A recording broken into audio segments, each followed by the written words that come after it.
জাতীয় পার্টি বারবার সংকটে পড়ে, ভেঙে যায়।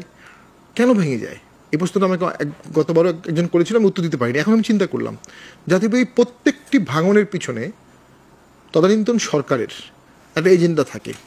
যখন মূলধারার জাতীয় পার্টি সেই এজেন্ডায় যায় না বা নিজস্ব রাজনীতি করে, তখন একটা অংশকে ভেঙে তাদের এজেন্ডা বাস্তবায়নের চেষ্টা করা হয়। সেখানে সরকার হয়নি। 2001 সালে নির্বাচনটা হচ্ছে তার এক্সাম্পল। 2001 সালে আওয়ামী লীগ 73 সালের পরে সর্বোচ্চ ভোট পায়, কিন্তু আসন পায় অনলি 58টা, কারণ জাতীয় পার্টি একক ভোট করে। ঠিক 2001 সালে আর 2008 সালে আবার দেখা গেল জাতীয় পার্টি আওয়ামী লীগ যখন জোট হলো, আসনের ছড়াছড়ি হয়ে গেল। 91 সালেও আওয়ামী লীগ হারে। তখন যদি জাতীয় পার্টির সাথে ফর্মাল ইনফর্মাল জোট হতো, যেটা বিএনপি জামাতের মধ্যে হয়েছিল, তাহলে হয়তো 91তেও আওয়ামী লীগ জিতে যেত।